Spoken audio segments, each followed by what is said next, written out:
Frères et sœurs, ces derniers dimanches, la liturgie a puisé dans l'évangile de Matthieu 3 paraboles qui s'y succèdent sans transition.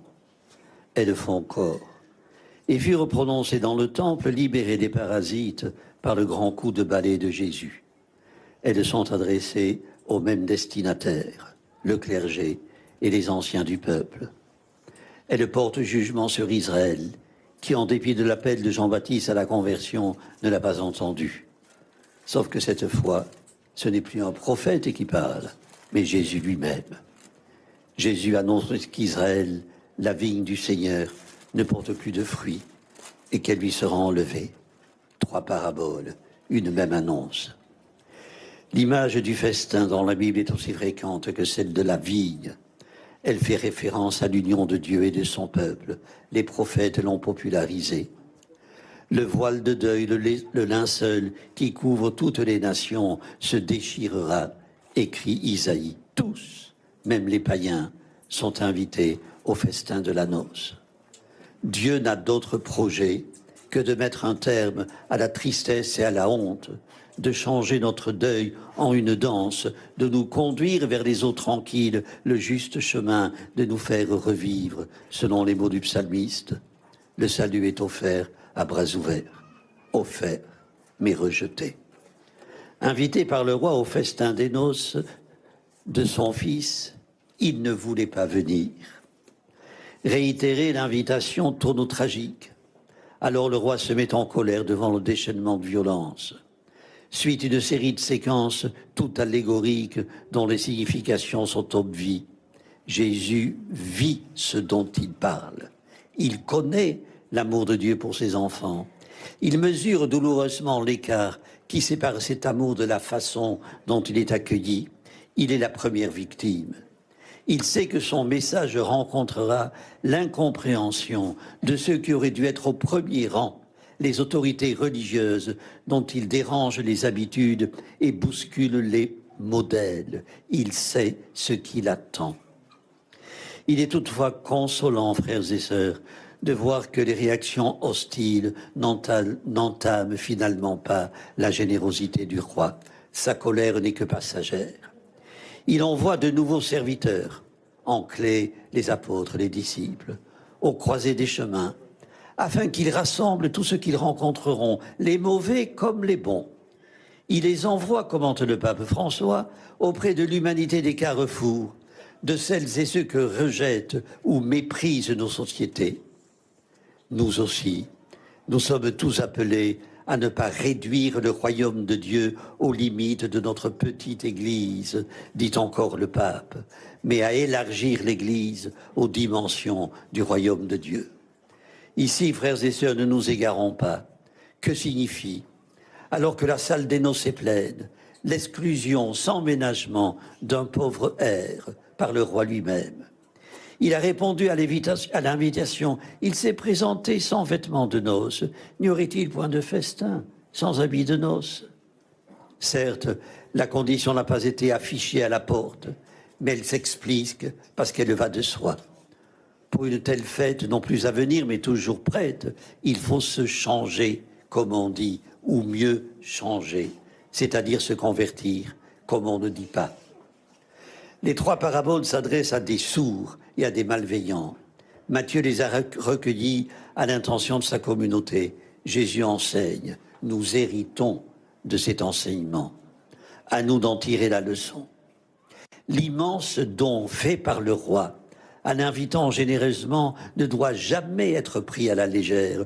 Beaucoup sont appelés, mais peu sont élus. Ce verset passe aux oubliettes. La prétention est grande de se croire un nouvel élu.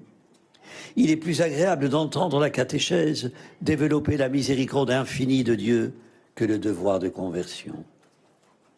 Frères et sœurs, il y a plus de 50 ans, c'était en 1969, les jeunes réunis à Thésée pour leur 3e rencontre internationale s'engageaient à rendre l'Église habitable, à ne pas se laisser entamer par le pessimisme des mauvaises nouvelles sur le peuple de Dieu, orchestré de partout.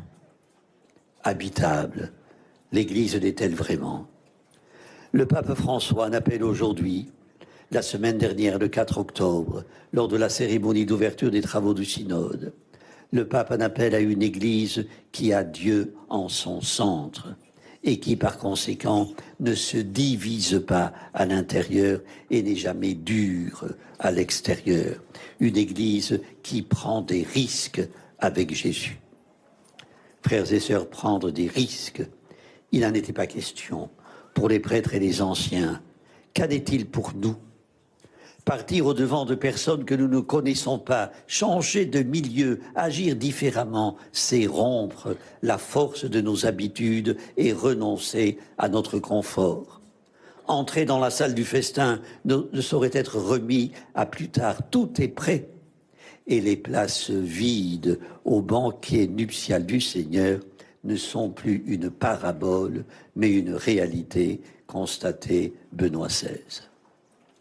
Frères et sœurs, le conseil que donnait un père dominicain, le père Ambroise-Marie Carré, me paraît salutaire.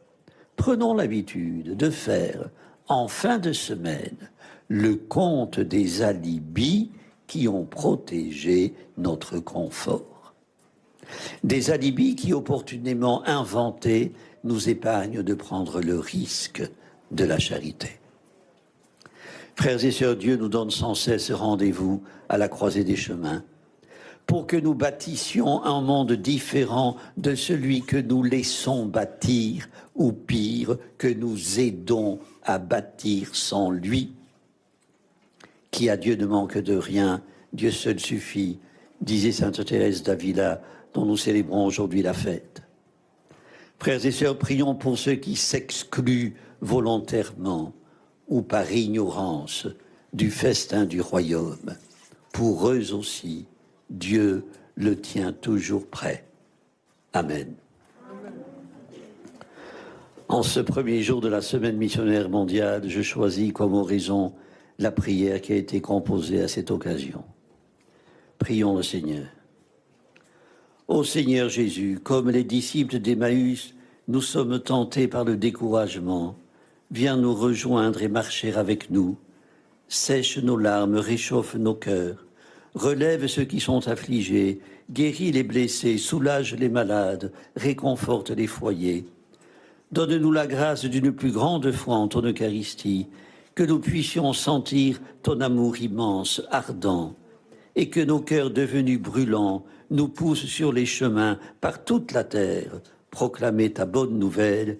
Jésus est ressuscité, il est vivant, nous l'avons vu et nous vous l'annonçons.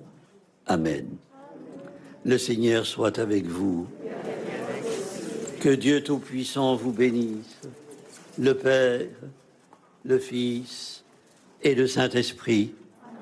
Notre-Dame de Lourdes, Sainte Thérèse d'Avila, Sainte Bernadette, ô Marie conçue sans péché. Seigneur, Prince de la paix, écoute notre prière. Nous nous tournons vers toi alors que des bruits de guerre résonnent en Europe. Nous te prions pour l'Ukraine, nous te prions pour la Russie, nous te prions pour le Moyen-Orient, pour l'Europe et le monde. Sois le soutien de tous ceux qui sont secoués, ébranlés par la peur, l'angoisse et la violence. Brise l'orgueil des puissants, inspire la sagesse aux gouvernants, change les cœurs de pierre en cœurs de chair. Maintiens en chacun de nous l'esprit d'amour qui distingue en l'autre un frère, une sœur et non un ennemi.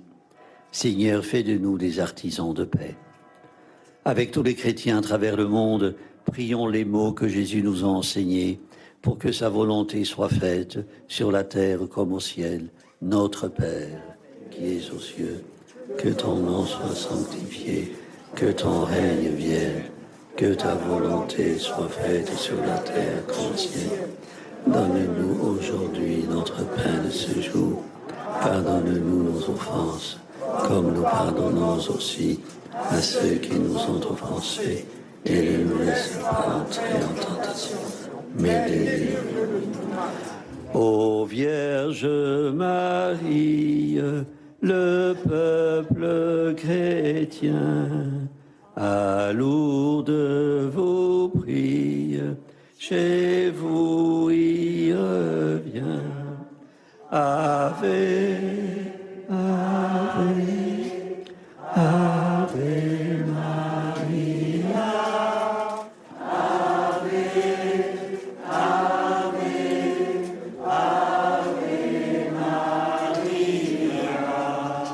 Frères et sœurs, que votre charité se donne de la peine. Soyez proches de ceux qui sont loin, sans être loin de ceux qui sont proches. Allez dans la paix du Christ. Au nom du Père et du Fils et du Saint-Esprit.